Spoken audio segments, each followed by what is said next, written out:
ঘুরে যা রাইভেতে ঘুরে যা রাইভেতে ঘুরে যা এ মামা তোমার কোনো ছন্দ দেয় শালা এর লেগে তো কই কেমনে পটায় মামা এগুলো কি রাখ আমরা শিখবো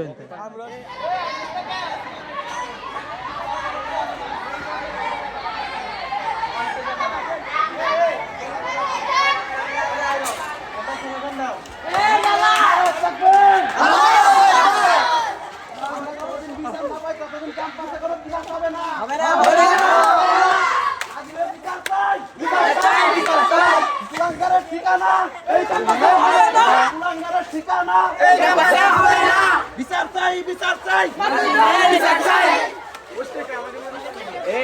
আহমেদ ভাই শোনো শোনো হামিম ভাই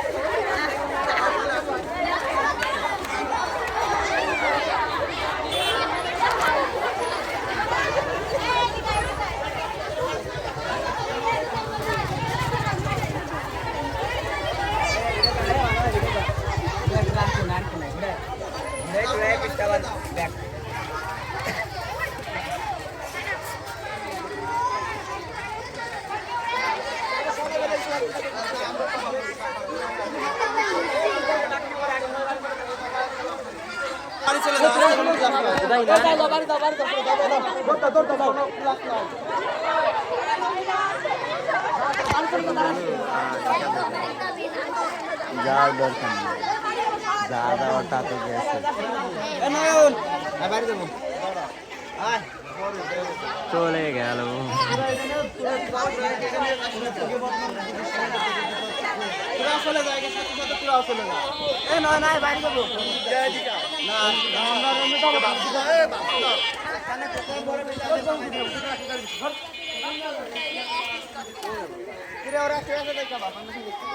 আমি একজনের কাছে চাইতেছি রাজি বলে কি যে তোমার নাম্বার দাও আমি বলছি আমার নাম্বার নাই তারপর বলে কি তোমার বাসা নাম্বার দাও আমি বলছি আমার বাসায় ফোন চালায় না তারপর ও বলে কি যে আমি তোমার ফোন কিনে দেবো এবং সিম কিনে দিব তুমি কথা বলো আমি বলছি আমি সেদিন চলে গেছি নেক্সট টাইম আমার ফিরে দিন ওই টাইমে দাঁড়া করছে দেখা তুমি তো আমার দিলা না যে তোমার ফোন কিনে দিয়েছিলাম তুমি তো এইসব বিষয়ে কিছু জানলা না জানাইলে না আমাকে পরে আমি সেদিনও চলে গেছি। আর কেউ বলতে চাও বল বল আমি যাই আমি আমার গ্রাম বাকিয়া আমি 10ম শ্রেণীর একজন স্টুডেন্ট নাজিম আমাকে বলছে যে তোমার নাম্বার দাও আমি বলছি যে আমার নাম্বার মুখস্থ নয় সে আবার বলছে যে তোমার আপুর নাম্বার আছে না আমার আপুর নাম্বার দাও আমি বলছি কি যে আমার আপুর নাম্বারও মুখস্থ নাই সে আবার বলছে তোমার আপুর নাম্বারটা হলো দাও বলছে তাও মুখস্থ নাই বলছি তোমাকে মার দিব তারপরে আমি বলছি আমার তো নাম্বার মুখস্থ নাই সে আবার বলছে তোমাকে মারবো বলছি নাম্বার আমার মুখস্থ নাই আমি কেমনে দিব সে বলছে যে তুমি যদি নাম্বার না দাও তাহলে তোমার সাথে অনেক খারাপ কিছু হয়ে যাবে তারপরে বলছি কি যে যেহেতু তোমার মুখস্থ না তাহলে তুমি পরে মুখস্থ করে আমাকে নাম্বার এনে দিবা আর যদি না এনে দাও তাহলে তোমার সাথে অনেক খারাপ কিছু হয়ে যাবে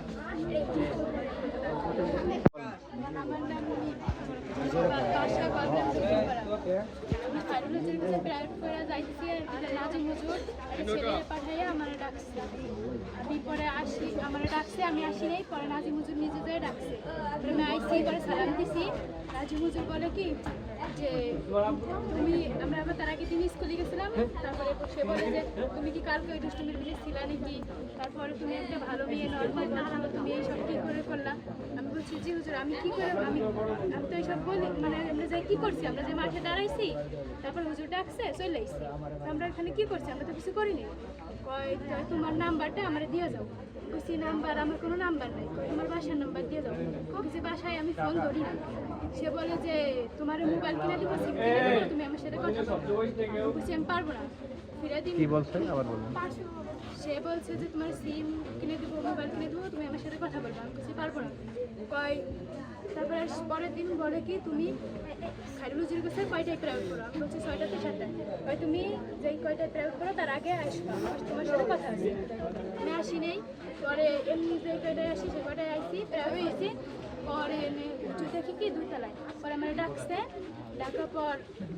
বলে আমি ডাকছে, পর আমি যাই নাই। ফিরা নিজে নিজে আইসে বলে কি তোমার একটা ফোন কিনে দিতে চাইলাম, তুমি সেই ফোন কিনা দেওয়ার কথা কিছু বললা না যে দেওয়া। আমি বলছি আমারে মানা করছে বাসার থেকে কথা বলতে, আপনার সাথে আমি কথা বলবো না।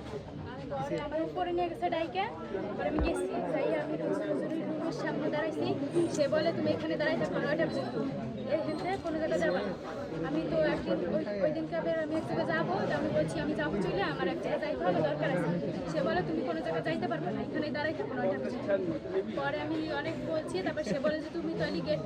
গেটের সামনে দাঁড়াবা, তুমি ক্লাসে যাইতে পারবে না, গেটের সামনে দাঁড়াবা। আমি একটা ছেলেরে দিয়ে বা মেয়েরে দিয়ে তোমার বেকানাই দেবো। পরে একটা বিটিরে বলছে, সে বিটি আইনে দেয়নি, পরে আমাকে ক্লাসে সাদিয়া পরে বলছে, পরে ওয়াইন। আচ্ছা ঠিক আছে, তাহলে এখন আমি কয়েকটা প্রশ্ন করি।